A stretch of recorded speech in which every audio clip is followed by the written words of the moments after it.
Tough game to watch in Starkville as LSU fell 37-7 at Mississippi State. The worst loss the Purple and Gold had to an unranked team since, get this, November 1943. The worst loss is November 1943. Gordon was 2 then.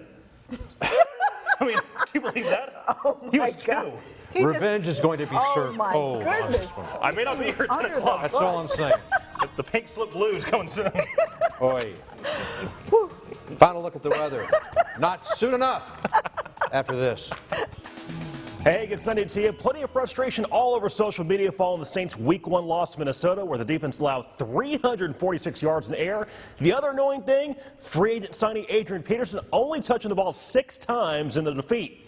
To the Dome now we go. Black and gold looking to avoid an 0-2 start. Scoreless in the first until Tom Brady throws a 19-yard strike to Patriots receiver Rex Buckhead. The Super Bowl champs up 6-0. Later in the quarter, big test for New Orleans secondary. 3rd and 6 for the Pats. Brady floats it out to Rob Gronkowski. Breaks a tackle here. Has no problem scoring from there on out. It's a 13-3 lead for New England.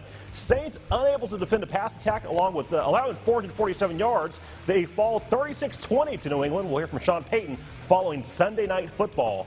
And next door on Fox 14, Cowboys and Broncos knotted up at 7. Highlights and sound on The Late Show. Hey, good Monday afternoon to you. Another tough loss for Warhawks this weekend as he dropped a 28-17 decision to Southern Miss. The feeling around the program is that this team is different from the 4-8 season in 2016, but the same mistakes are being made. ULM's loss on Saturday can be best described as missed opportunities. The offense was limited, thanks in part to only 11 completed passes and 5 drops from receivers. However, right and the wrongs begin from within. We have to continue to build confidence in kids. Like I said, we had chances the other night to make plays. We were right there. You miss it, you miss it. Who cares? We'll go to the next play. Go take chances. We'll sort it out tomorrow. When you look at a couple of the opportunities we had down the field with deep balls, we were pretty close. For the second consecutive game, the rush defense was an issue. Between Memphis and USM, that unit surrendered 603 yards and 5 touchdowns. I don't think we're getting moved off the ball. I think they're kicking it out to the perimeter.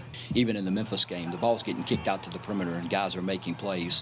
Head coach Matt Viator pledged to not name a starting quarterback for this weekend's game at ULL, although he liked what he saw out of Caleb Evans. We felt like we'd missed some passes. In the first half, they were crowding the box, and Caleb gave us that best chance to do that. I think he's only going to continue to get better, too. Well, fans and coaches alike are hoping this offense to get going, and quick. On Saturday, to face a ULL squad that's given up well over 1,660 yards in 3 outings this season. Of course, near the cellar in the FBS. One of the biggest problems they have right now defensively is the same problem we had the other night. They got to figure out a way to get off the field on 3rd down. You give them that extra down, whether it's they get it or whether it's about penalty or whatever, and they're having a problem with that right now too.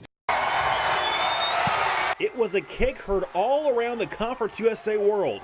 Senior Jonathan Barnes' game-winning field goal gave the Bulldogs a 23-22 win, the first ever W at Western Kentucky. To be honest with you, I made the comment with a minute to go, I don't want to score yet. I don't want to give them the ball back. I want a field goal to be the last play of the game. I don't want to give their offense an opportunity to get back out on the field, because if we would have scored a touchdown, we would have been up 6, and I didn't want to give them the opportunity to do that. The thrill of victory came close to being an agonizing defeat. Quarterback Jamar Smith threw his lone pick of the game with his team down 2 and 4:20 left on the clock. I said, think with me. It was 2nd and 5. We're trying to get the first down. We've got plenty of time in the football game. I didn't feel like it was time to panic. He came off the field and he said, I know, take Cam in the flat. I got to be more patient. As Jamar continues to get more experience and playing time under center, the question is now, how well can he do against a South Carolina pass defense that's already allowed 276 yards in the first 3 games of the season? I think part of that is their defensive front is pretty stout with what they do, and therefore teams are going to the air. They may not have the size at the linebacker, safety, corner level that Mississippi State had, but they have scheme, quickness, and athleticism is more their strength. Chris Demirdjian, NBC 10 Sports.